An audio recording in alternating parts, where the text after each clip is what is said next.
Continuamos analizando las posturas antropológicas que destaca Max Scheler. La primera que habíamos visto es la concepción judio-cristiana. La segunda, vamos a llamarle la de el Homo sapiens, la que concibe al ser humano o al hombre como un ser racional, como un ser pensante. Entonces, en cada una de ellas vamos a hacer siempre lo mismo, tratar de ver cómo ordena la totalidad de los seres y ver en ese sentido cuál es el carácter diferencial. Primer elemento, teníamos minerales, tenemos vegetales, tenemos los animales y tenemos al hombre. Muy bien, esta postura, lo mismo que antes, identifica los minerales son una realidad inorgánica y en sentido es distinto de la realidad orgánica que son los vivientes, tanto el hombre, los animales como los vegetales. Muy bien, dentro de esta estructura, todo eso forma parte de lo real. Es decir, hay una unidad entre todos estos seres, en cierta manera hay una continuidad, pero no es una continuidad homogénea. Ya no es la continuidad de la creación, sino de la realidad. La realidad total son todos estos seres. Y todos estos seres están gobernados, están, de alguna manera, unidos por un logos universal. Ya no es el lugar de un Dios creador, sino de un logos universal, de una razón que de alguna manera gobierna todas las cosas. Es decir, ¿qué significaría gobernar? Ordena toda la realidad. De tal manera que entre todos estos seres no hay confusiones, sino que se destacan diferentes niveles. ¿Y cómo serían estos niveles dentro de este logos universal? Tendríamos en principio al ser humano que tiene un carácter destacado, ahora lo ordenamos eso, perdón, que es el carácter de tener logos. Entonces, como habíamos dicho, ya esto estoy remitiendo un poco también a la clase que nosotros habíamos, perdón, al video que nosotros habíamos visto, esta historia de la concepción del animal como un animal que tiene logos. Esto sería acá, el Homo sapiens, lo que Max Scheler llama el Homo sapiens. Que abarca a toda esa historia, ¿no? O sea, historia del mundo griego, el mundo medieval, que no es lo mismo que el cristianismo, insisto, ahora vamos a ver por qué, el mundo medieval y el mundo moderno. Entonces, destaquemos lo siguiente, toda esa realidad está gobernada por logos, universal, pero el ser humano tiene un logos, tiene una unidad personal, es el mismo logos, nada más que se revela o se concretiza en el ser humano a diferencia de los otros animales. Y eso se revela en su carácter racional, justamente a diferencia de otros seres que son movidos por una razón universal sin ser ellos mismos racionales. El ser humano tiene la racionalidad, por eso tiene un carácter destacado. ¿Cómo sería ese carácter destacado? Lo ordenamos los minerales de nuevo abajo, dentro de la gradación de los grados entre los seres, luego vienen los vegetales, luego vienen los animales y por encima de ello viene el ser humano. Esto es interesante porque en el mundo, como decía Max Scheler, primitivo, no es que existían estas gradaciones. Todos los vivientes, esa especie de democracia entre los seres estarían al mismo nivel. Eso se va a querer restablecer en algunas posturas, como vamos a ver, la postura 3 y la 4. Ahora, acá sí hay grados, porque justamente hay un carácter destacado del logos, tenemos la característica propia del ser humano, y entonces en ese sentido el ser humano está por encima de los otros seres. Concretamente, el logos universal se da, digamos, gobierna, se da en toda la realidad, o sea, gobierna a todos los seres. No es que está en algunos lugares y en otros no. No es que el logos está solo en el ser humano y en el resto no. Eso es algo interesante si uno quiere contraponer con la quinta postura, que no lo piensa así.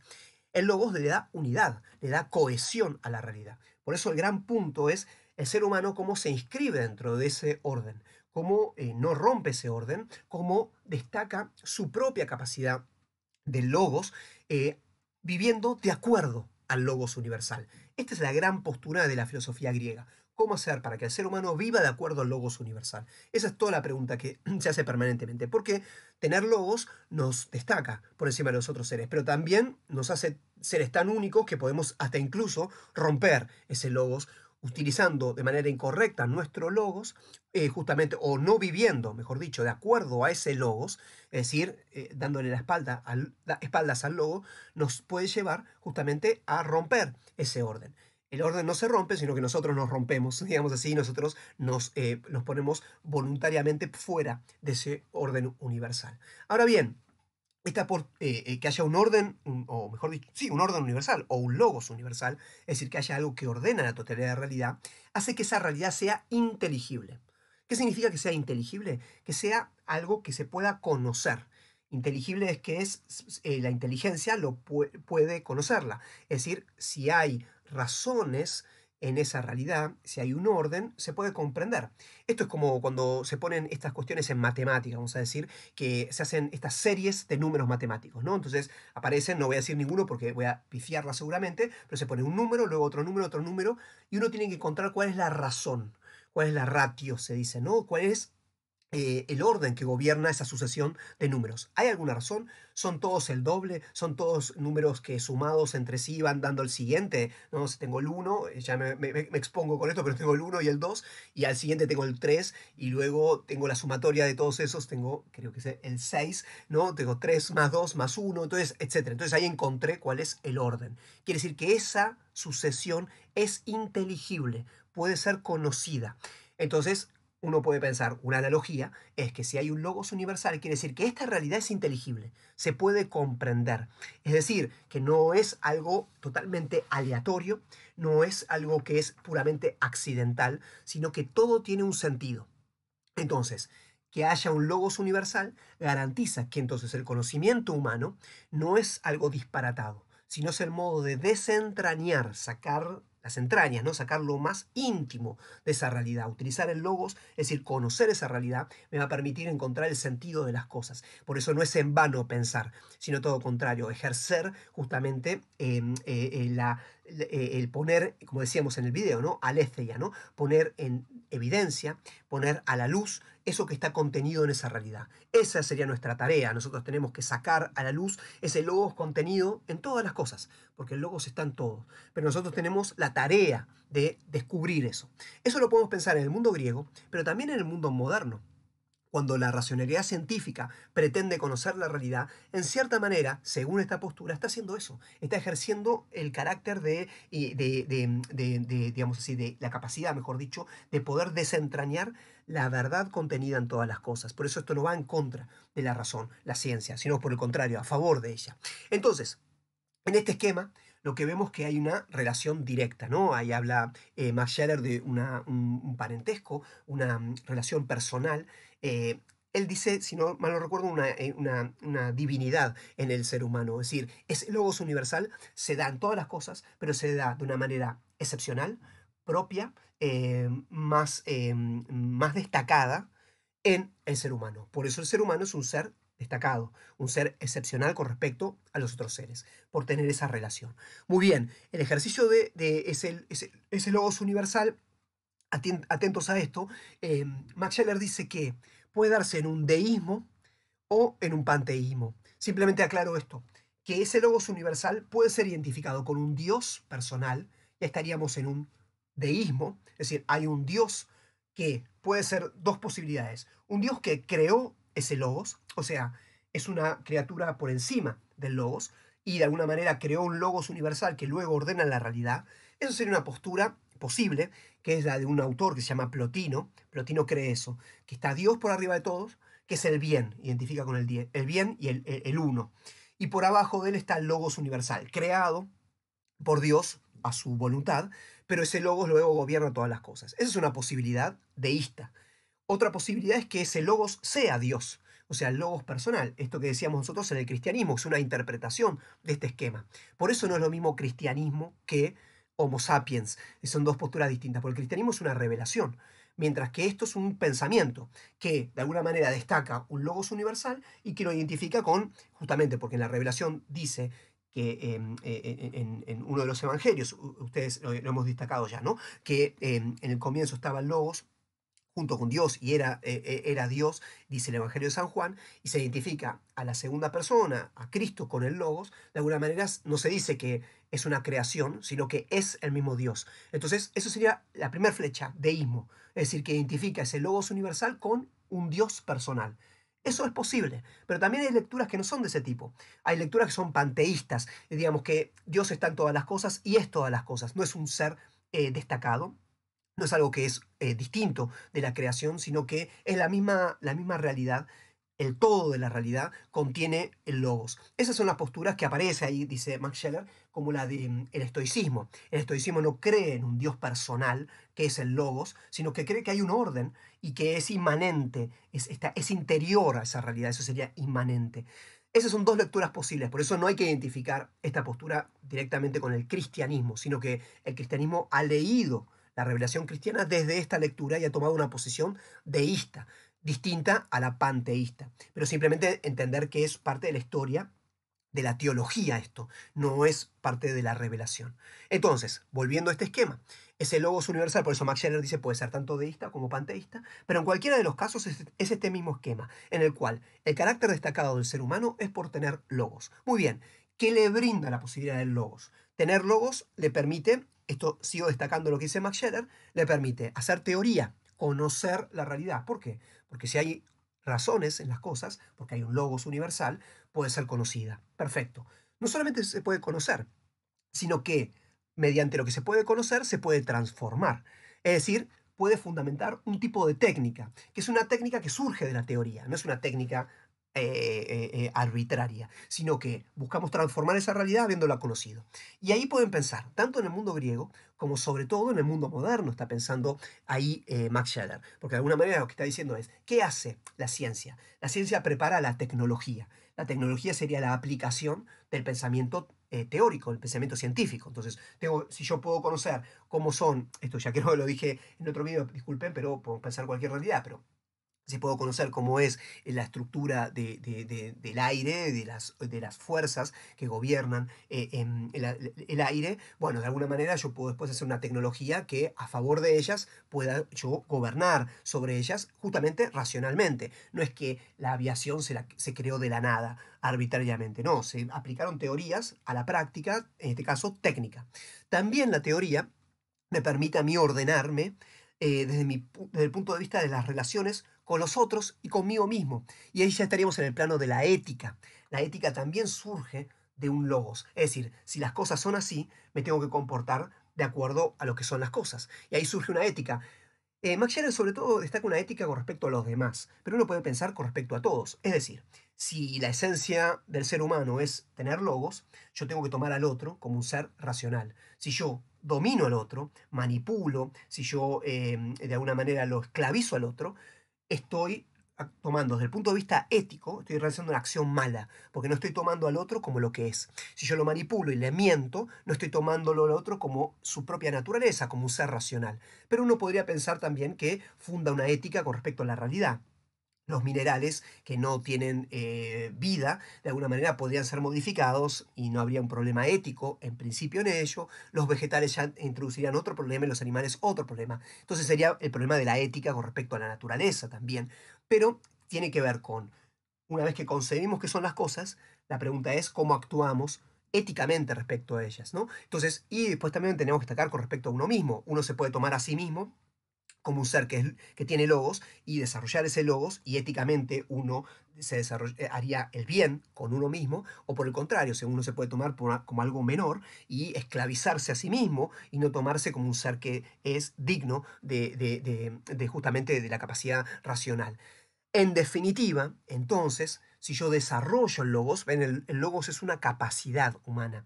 Todo ser humano tiene logos por naturaleza, dice esta postura, pero no todos desarrollan plenamente el logos. ¿Cómo se desarrolla el logos? Bueno, por la teoría, una teoría aplicada en una técnica y a su vez en una ética. Es un desarrollo integral. Yo no es que soy teórico y luego, no sé, la técnica la hago de manera arbitraria. Bueno, no estoy desarrollando el logos. Un logos verdadero, fíjense, las tres dimensiones surgen del logos. Y tampoco puedo ser un gran teórico y luego éticamente soy un desastre. Para esta postura lo que dice es, no tiene desarrollado el logos, porque el logos se desarrolla en las tres dimensiones. Y eso haría, en definitiva, al perfeccionamiento humano. El ser humano es un ser que tiene logos y que tiene que perfeccionarlo. ¿Cómo se perfecciona el logos bajo estas tres dimensiones? Con el desarrollo de una teoría, con el desarrollo de la técnica y con el desarrollo de la ética. Es decir, en la aplicación del logos a la realidad, con la técnica y con la ética, y también con el pensamiento, es decir, con el desarrollo de la teoría pura. Entonces, esas tres dimensiones permitirían justamente el perfeccionamiento del ser humano. El ser humano es un ser perfectible. ¿Cómo se perfecciona? Cuando desarrolla su verdadera esencia. Si la esencia es el logos, cuando desarrolla el logos, se perfecciona. Por eso estas posturas apuntan muchísimo a la educación. La que concibe al ser humano como un Homo sapiens es la educación, obviamente, ¿de qué? De la razón. La razón dominando todo lo otro, dominando lo que es más bajo en nosotros, que serían los elementos que compartimos con los animales y los vegetales, y, principalmente porque somos todos vivientes. Entonces los elementos animales, ¿qué se identifica con el animal? Y si el animal no tiene logos, no tiene la capacidad de reflexión. Si no tiene la capacidad de reflexión, es impulsivo. Si nosotros logramos dominar nuestros impulsos, nuestros sentimientos, nuestras tendencias, de alguna manera estamos destacando, nos estamos perfeccionando. Si nosotros destacamos por encima de los vegetales solamente es el crecimiento físico, digamos así, y la nutrición. Si logramos dominar eso y no nos logramos dejar llevar esas cuestiones, que son más bien del mundo vegetal o animal, hemos logrado perfeccionar nuestra humanidad. Ese sería el criterio. Muy bien.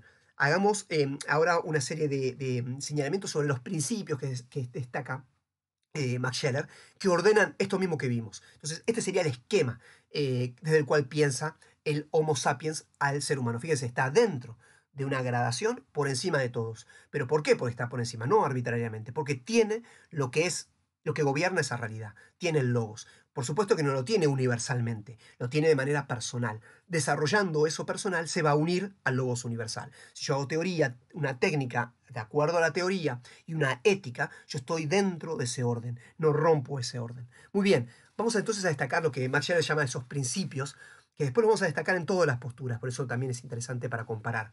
Primer principio, dice Max Scheler, el hombre tiene una experiencia subjetiva, esta sería la expresión que tiene, del logos, lo que vimos recién. Existe un logos universal, pero cada uno de nosotros tiene una experiencia personal, subjetiva de ese logos. A diferencia de los otros seres, que no son el ser humano, que son movidos, pero exteriormente, no subjetivamente, por el logos. Exteriormente, o sea, los manejan.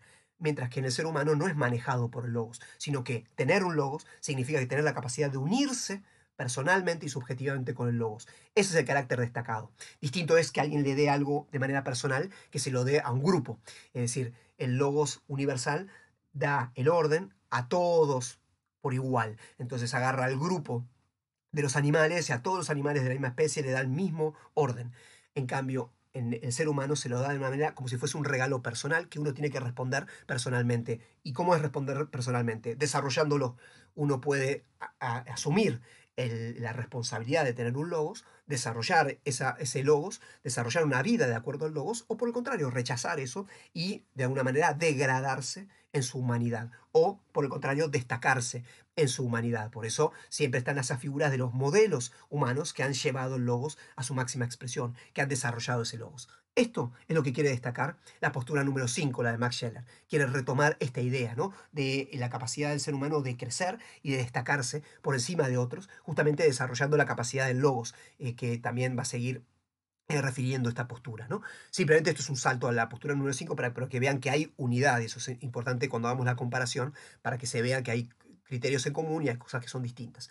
Segunda cuestión, el hombre puede conocer la realidad. Justamente porque tiene logos, se da la capacidad del conocimiento. Entonces, el conocimiento es un punto central, ¿no? Estamos haciendo lo mismo, lo que veíamos antes, ¿no? Logos en su carácter teórico, estamos viendo ahora. Y luego, perdón, entonces, en definitiva, la realidad no es algo ajeno al ser humano. El hombre no es un extranjero en el medio de la realidad, distinto a la postura número 5. En la postura número 5 vamos a ver que tener justamente razón, tener logos o tener conciencia, según lo que dice la postura número 5, implica ser ajeno a la realidad. Acá no, si hay un logos universal y la verdad profunda y última de toda la realidad es el logos, tener logos es estar cobijado por la realidad. Es decir, uno conociendo se encuentra en casa, porque uno encuentra en la realidad cosas inteligibles. Si yo puedo comprender la realidad, la puedo ordenar, encuentro el orden, y yo soy un ser que tiene logos, encuentro, permítanme usar la imagen, carne de mi carne. Es decir, encuentro que lo que está afuera es lo que está dentro mío. Entonces me siento a gusto, conociendo la realidad, comprendiéndola, pierdo la inquietud que significa ser un ser humano. Desarrollando el logos, entiendo más la realidad y me siento más en casa con ella. Este punto es central. El ser humano no es un extranjero, es parte de un logos. Y desarrollando ese logos va a encontrar más su filiación con todas las cosas, más las va a comprender, más va a entender el orden y más se va a poder sentir a gusto en ese orden. E insisto con esta idea con el ejemplo anterior, perdón, ¿no? Pero yo tengo una sucesión de números y no la encuentro. ¿Cuál es la unidad entre esos números? La sucesión, ¿vieron cuando se dan ese tipo de ejercicios? Bueno, ¿qué es lo que gobierna esta serie? Que aparezca este número, después este otro. Cuando uno no entiende, se siente extrañado, se siente inquieto, es decir, ¿cómo no puedo entender qué es lo que nos pasa cuando no podemos resolver un ejercicio matemático? ¿Por qué? Porque nosotros somos un ser que tiene logos, necesitamos encontrar el orden a las cosas. Si nos dan un problema, queremos encontrar la solución y no estamos a gusto hasta no encontrar la solución. Ahora, qué placer es cuando encontramos la solución a un problema, porque de repente decimos, esto tiene un orden. Yo estoy llamado al orden, porque soy un ser que tiene logos. Cuando encuentro el orden de las cosas, me siento unido a ellas. Entonces no me siento un extranjero. Eso sería el sentido, en definitiva, de la vida humana. Encontrar ese orden en la realidad y encontrar encontrarse, perdón, en casa con esa realidad. Fíjense que no es lo mismo de ser un ser caído. Un ser caído de la realidad, como decía la postura número uno, no es estar del todo a gusto en la realidad, sino que necesita reencontrar esa afiliación divina y necesita hacer algo para eso. En el mundo griego eso no es así. Bien, o en el mundo del Homo sapiens no es así. Muy bien, entonces, vamos a llamar a nosotros que hay una identidad ontológica con lo eterno. Eso lo dice Max Scheler, no lo vamos a decir nosotros, sino que destacamos que dice Max Scheler. ¿Qué significa esto? Que hay una unidad, hay una identidad, es decir, que lo que decía antes, ¿no? Carne de mi propia carne. Es decir, lo que yo tengo en mí es el logos, y el logos está en la realidad. Entonces, las dos cosas son una. Hay algo ahí eterno que nos une. El logos universal une a todas las cosas. Y yo me puedo unir cuando yo desarrollo mi logos. Esa es la responsabilidad. Los otros seres ya están unidos a la realidad, pero como lo hacen de manera inconsciente, no tienen problema. Nosotros, como somos seres conscientes, tenemos que lograr esa unidad, lograr identificar esa filiación que tenemos y que tenemos que justamente cultivar o desarrollar. Por lo tanto, tercer punto, el hombre puede realizar esos contenidos ideales. Fíjense que ya acá no es el orden del punto que yo destacaba antes en el cuadro anterior, de la técnica y de la ética. No basta solamente conocer el logos, no basta conocer el orden, sino que lo tengo que llevar a cabo. Tengo que llevar a cabo una técnica acorde a ese logos y luego una ética, ¿no? Tengo que ordenar mi vida de acuerdo a ese logos. No tengo que vivir de acuerdo a lo más bajo mío, lo más parecido a los animales. Por el contrario, tengo que desarrollar lo propiamente humano. Y si lo propiamente humano es el logos, tengo que desarrollar ese logos y dominar esas otras cosas. Dominar las pasiones, dominar los sentimientos, dominar las tendencias. Todo eso que de alguna manera es más propio de los animales. Muy bien, eso es realizar ese contenido ideal. Entonces, yo puedo tener muchas ganas de algo y que eso implica avasallar a otra persona, ¿no? Que quiero tener lo que tiene el otro, una propiedad que tiene el otro. Perfecto, me puedo librar de mis pasiones y robárselo. Bueno, eso no es actuar de acuerdo, perdón, al logos, porque en ese caso yo no estoy concibiendo al otro como un ser de derechos, como un ser que también tiene logos y que de alguna manera tiene sus propiedades y que de alguna manera ha desarrollado su propia vida en esas propiedades, ha puesto su propia voluntad en ellas y que es parte del otro, sino que lo estoy pasando por encima. Eso no es actuar de acuerdo al logos, no reconocer el logos en el otro, por ejemplo. Bien, entonces este es el plano de la realización. Y, por otro lado, vemos simplemente esto que decíamos antes, de la teoría se pasa a la acción. Eso sería del 2 al 3. Eso es lo que le agrega. Entonces, somos un ser que tiene logos. Muy bien, eso es el uno, el principio número uno. ¿Eso significa que vamos a actuar según el logos? No, tenemos que desarrollarlo. Eso es el 2. ¿Cómo? Conociendo. ¿Y cómo más? Realizando ese logos que conocemos. Ese sería el principio número 3. Entonces, fíjese la unidad entre tener una experiencia subjetiva, desarrollarla a través del conocimiento y terminar de desarrollarlo a través de la acción. Entonces, el logos hay dos posturas sobre esto, ¿no? Pero si decimos que la realidad constante de toda la realidad y de todos los seres humanos es el logos, destacamos en esta postura que el logos, decíamos, es una realidad constante en la historia. Y acá Max Scheler hace una distinción.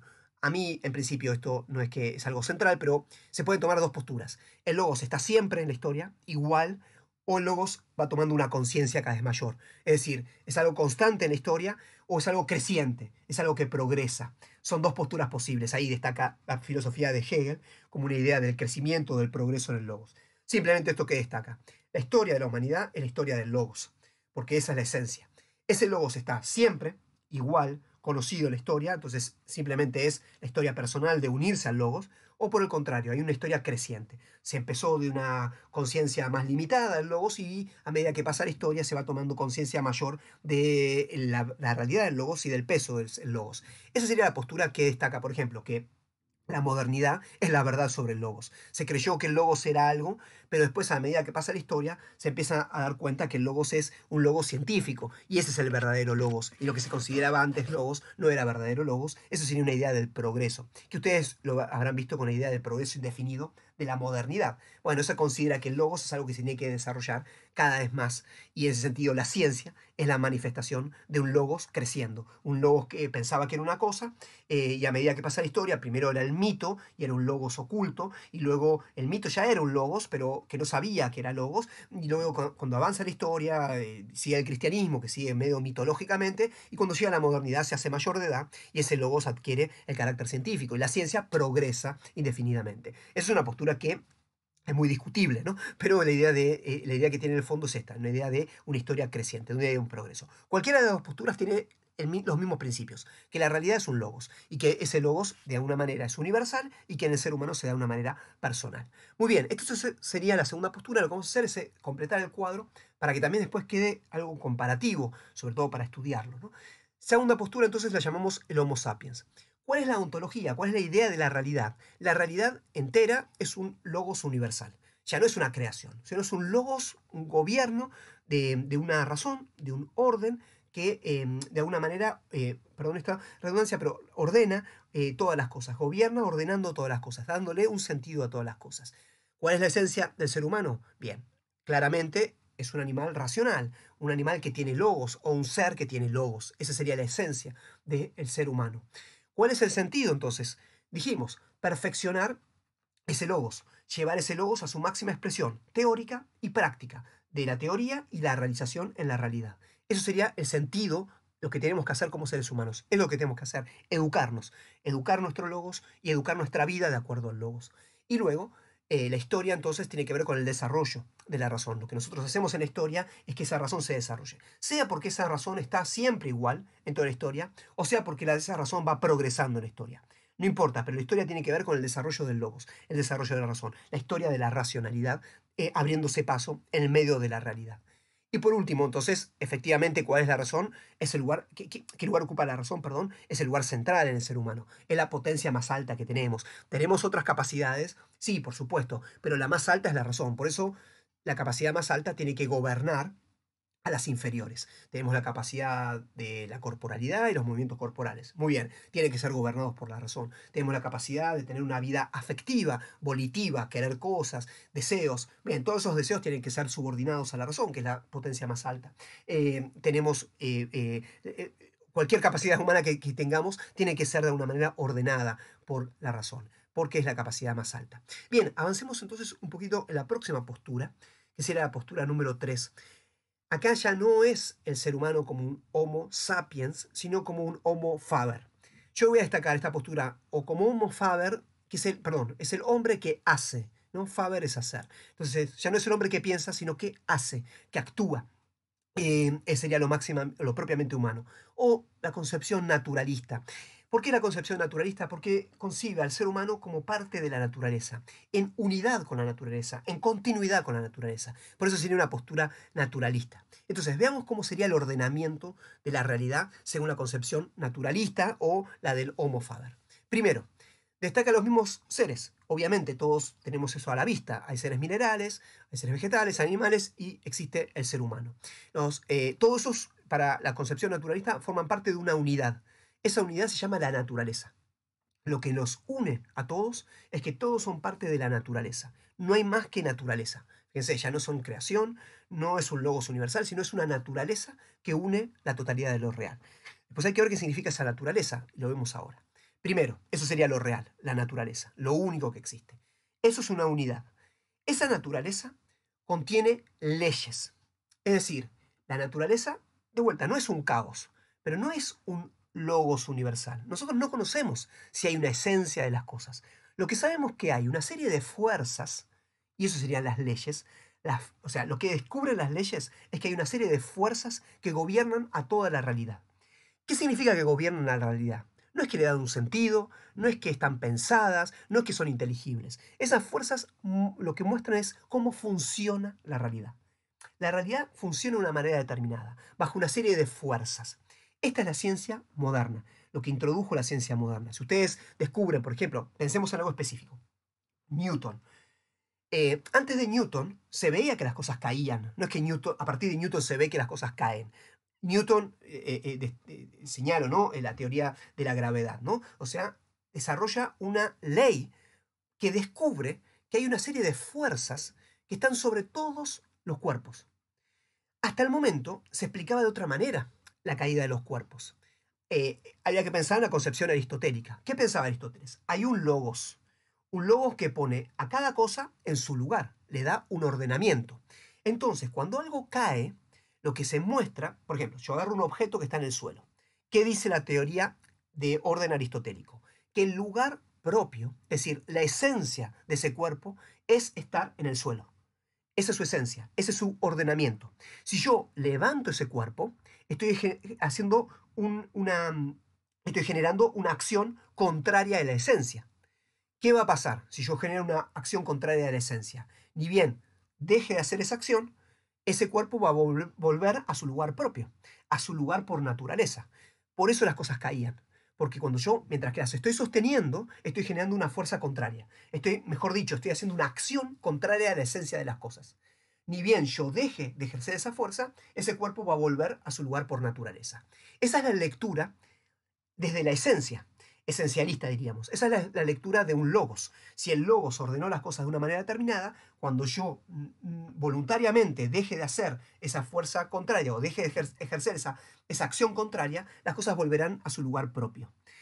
Así no piensa la concepción naturalista. Para la concepción naturalista no existe un logos que gobierna las cosas. Lo que existen son fuerzas.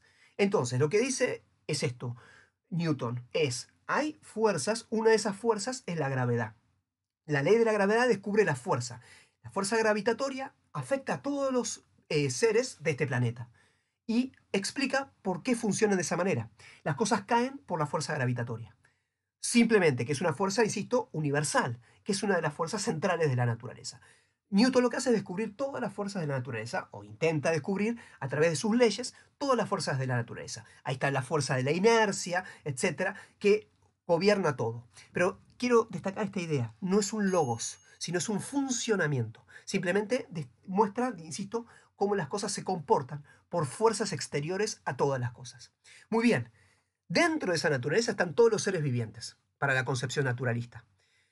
Todos los seres, los vivientes y no vivientes, perdón, los minerales y los vivientes. Muy bien, entonces vamos a ordenar. Los minerales serían los seres inorgánicos, los gobiernan las fuerzas naturales. Es decir, a nosotros nos gobierna la fuerza de la gravedad, nosotros como seres humanos, pero también a los animales, igual que a los minerales. Todos están bajo las mismas fuerzas naturales. Y luego tenemos destacado a los seres orgánicos, los seres vivientes. Dentro de esas leyes naturales, de esas fuerzas de la naturaleza que gobiernan a todos, hay leyes propias para el mundo orgánico, pero hay fuerzas propias para el mundo orgánico. Repito, esas leyes naturales son iguales para todos, pero la naturaleza tiene leyes propias también para el mundo orgánico.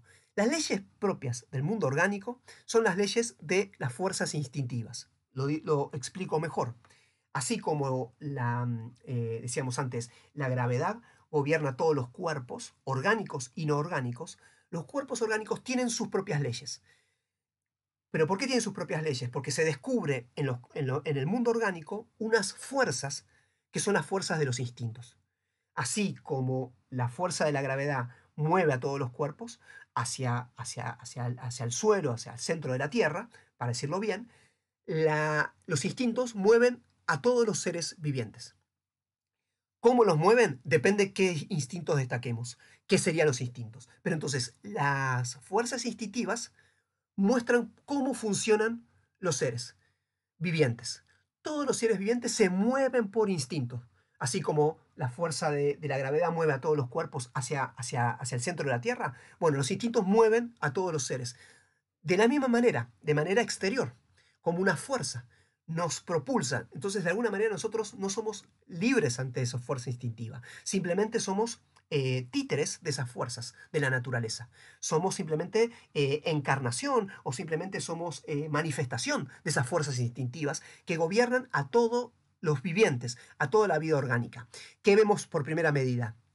Todos los seres orgánicos son igualados. Primero, todos los seres son igualados por la naturaleza. Son todos seres naturales que son gobernados por las mismas leyes naturales. Y específicamente esas leyes naturales en el mundo orgánico, lo que los gobierna son los instintos. Entonces, no hay diferencia entre el vegetal, el animal y el hombre. Los tres son seres movidos por los instintos. Lo que pasa es que los instintos vegetales no son los mismos que los animales y que el hombre, mejor dicho, son los mismos, perdón, pero no tienen la misma intensidad. Vamos a decirlo bien. Los instintos en el mundo vegetal son los mismos que en el animal y que en el hombre. Las mismas leyes, pero la diferencia es que tienen una intensidad distinta. Por eso, como tienen intensidad distinta, a nosotros se nos muestra de un modo diferente, pero en realidad hay una unidad entre todos ellos. Fíjense que esto ya es disidencia, como habíamos dicho, de esta idea de destacar al ser humano por encima de los demás seres. El hombre es igual a los otros seres, pero la diferencia es de intensidad, es decir, de grados. Los instintos son de un grado menor, no de una naturaleza distinta. Por eso la esencia humana es la misma que la esencia de los animales y los vegetales. La esencia son los instintos, es la misma esencia. La diferencia es el grado de esa esencia. La intensidad, es como si yo dijera, tengo un color. El color es el mismo para todos. La diferencia es la saturación, la intensidad de ese color. Entonces tengo para todos el color rojo, pero es menos intenso. Está más disperso en los vegetales, en los animales es más intenso y la intensidad máxima de ese color es en el hombre. Pero todos son soles rojos. Eso quiero decir que es la misma esencia, el rojo. La diferencia es la intensidad. Digo el rojo por decir algo que nos queda más claro la idea de intensidad o de grado, ¿no? Cuando uno mira algo que tiene una gran intensidad es como esa esencia, pero manifestada de manera más clara. Entonces, hablamos de gradación. Por eso sigue habiendo, digamos así, una diferencia, o sigue habiendo un destacarse del ser humano. Por eso, recuerdan que yo decía, el número 3 yo lo ubicaba como en disidencia con respecto a la historia de la exaltación del ser humano. ¿Por qué es en disidencia? Porque lo pone en un plano de igualdad. Fíjense, ya no tenemos jerarquías, sino que están en el mismo plano, esencialmente. Pero algo tiene de esa exaltación. ¿Por qué? Porque dentro de esa unidad, el ser humano es la manifestación máxima de esa, la más intensa de eso. Pero entonces es raro cómo hay que ponerlo. Habría que hacerlo en el mismo plano, por eso quiero graficarlo en la misma línea, en el mismo renglón, pero en un grado mayor. Por eso la línea va desde los vegetales hacia el ser humano. Los animales serían un plano intermedio. Ahora bien, espero que eso haya quedado claro. Fíjense, todo es parte de la misma naturaleza. La diferencia es que acá tenemos instintos, a diferencia de los minerales. Bien, pero dentro de los seres vivientes todos son iguales. Muy bien, ¿qué pasa con las manifestaciones de esos instintos? Como se dan de una manera con una intensidad más grande en el ser humano, se producen fenómenos que Maxwell le llama epifenómenos, es decir, como manifestaciones de esos instintos de una forma distinta entre los vegetales, animales y el ser humano. En el ser humano, la manifestación de la máxima intensidad instintiva es a través de la técnica. La técnica no es más que el desarrollo de esa intensidad instintiva. Detrás de la técnica no hay más que instinto. Dicho de otra manera, un intento de satisfacer los instintos, que son iguales en todos los vivientes. Nada más que el ser humano tiene una forma intensa mayor. Como es una forma mayor, tiene una manifestación más mayor o más potente. Es una manifestación más potente de esos mismos instintos. ¿Qué es la técnica?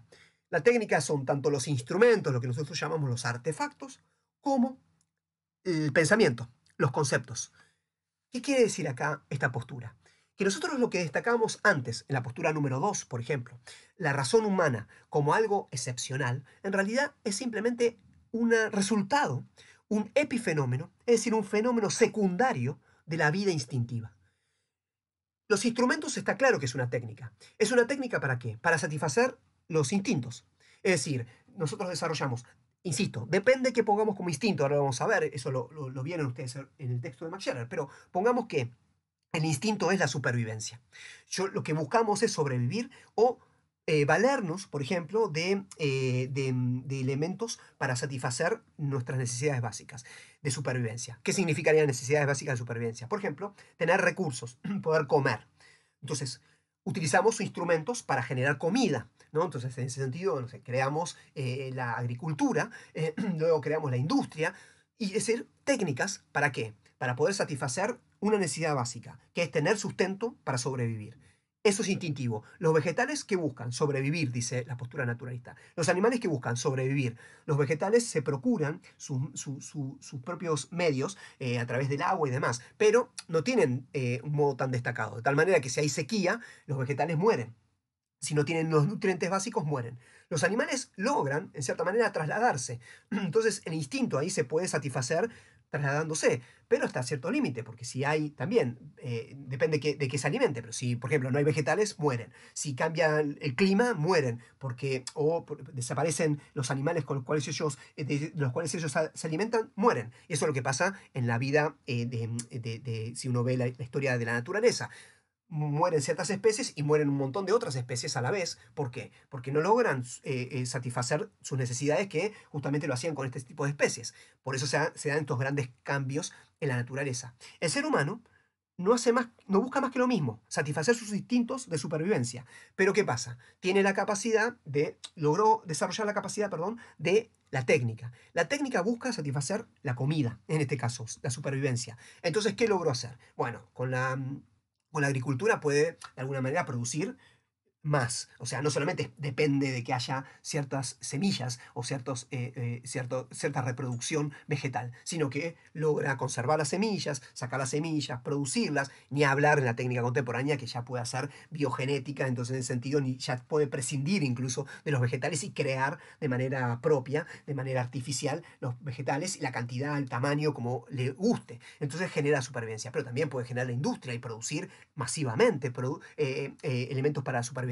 Acá yo estoy tomando una de las posibilidades, que el instinto sea el instinto de alimentarse y nada más, un instinto económico, diríamos. Entonces, está claro que la técnica son instrumentos, pero el concepto, el pensamiento, también es una técnica para sobrevivir.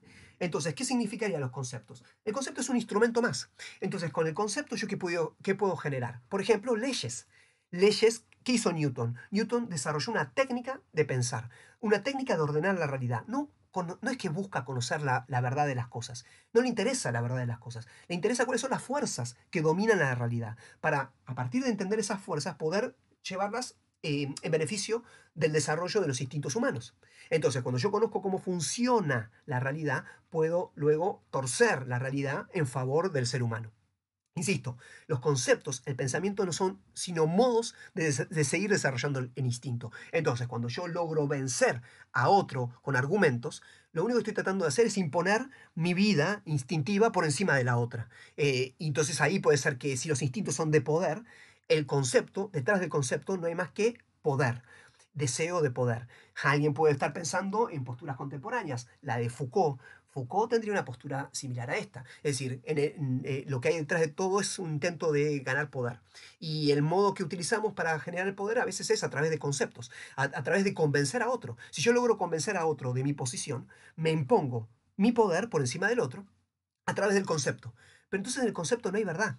En el concepto no es más que un instrumento más. Usamos instrumentos materiales y utilizamos instrumentos, si ustedes quieren, inmateriales, como podría ser el pensamiento. Así sería la postura. ¿Ven cómo se reduce el logos, que era nuestra filiación con la divinidad, sea una divinidad trascendente o no, nuestra filiación, lo que nos destacaba como un carácter señalado? Ahora, el logos no es más que un instrumento de los instintos. Entonces, no hay que atender al logos, no hay que atender ni a la técnica, a los instrumentos, sino a los instintos que están gobernando todas las cosas. Detrás del pensamiento hay un instinto. Después hay que ver qué instinto es. Eso habría que descubrirlo a través de la ciencia, ¿no? Y va a haber posturas distintas, dice Max Scheler. Pero fíjense cómo entonces se naturaliza toda la experiencia humana, toda la cultura, todos los desarrollos científicos, tecnológicos, del pensamiento, la religión, no es más que instinto. Instinto de supervivencia, instinto de poder, instinto de reproducción. Esos son los instintos que destaca Max Scheler. Depende qué postura tendrá uno u otro destacado. A Marx lo pone dentro de esta postura, como hemos hablado en algún momento, Marx como esta idea de alguna manera económica, ¿no? Sería una forma de un instinto de supervivencia en el fondo, es decir, de buscar los recursos. Quien domine los recursos dominará. Bueno, eso es simplemente la vía instintiva, que no se distingue de los animales, nada más que nosotros tenemos recursos mayores que los animales, por eso podemos de algún modo dominar a los animales y a los vegetales, porque nuestros instintos tiene un grado de intensidad, perdón, mayor y en ese sentido de complejidad, de vida, de un grado de intensidad de vida instintiva mayor que los otros seres. Entonces, para cerrar, es por esto es que esta concepción se llama el Homo Faber. Lo que busca la técnica es hacer algo. ¿Qué es lo que busca hacer? Por eso Homo es el hombre que hace. ¿Qué busca hacer la técnica humana? Sea los instrumentos o sea el pensamiento, que son dos técnicas. Simplemente lo que busca es satisfacer las necesidades instintivas.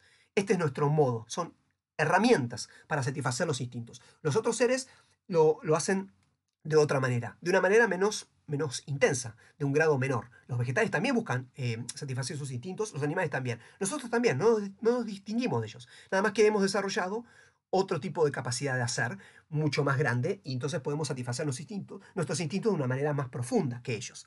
Por eso podemos dominarlos y sobrevivir por encima de ellos.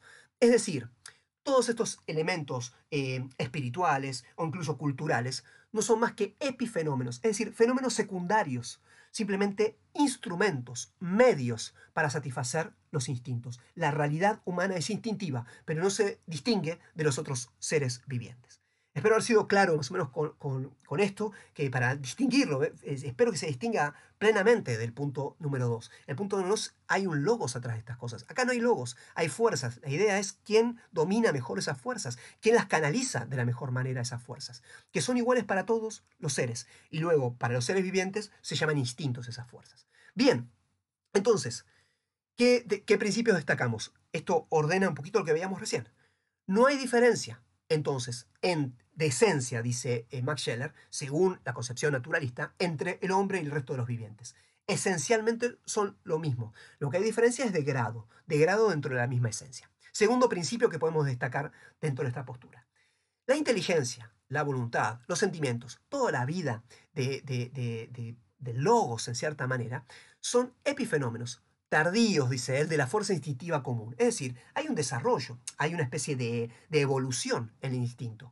El último epifenómeno, la última manifestación de ese desarrollo de la misma fuerza instintiva es la inteligencia, pero la inteligencia es simplemente un instrumento de esos mismos instintos. Por lo tanto, son medios, la inteligencia, la voluntad, los sentimientos, cualquiera de las formas, la técnica, en general los instrumentos, digamos, que construya el ser humano, no son más que medios para satisfacer los instintos. Si hablamos de medios, hablamos de técnica, por eso es el Homo Faber. Es el hombre, es un ser que realiza, digamos, que hace cosas para satisfacer sus instintos, pero que hace técnicas en ese sentido, construye técnicas para satisfacer esos instintos. Pero entonces, en definitiva, es lo mismo. Si vemos qué tipo de instintos, ¿cuáles pueden ser los instintos? Acá hay diferentes, el instinto fundamental, ¿no? O sea, cada una de las posturas destaca uno distinto.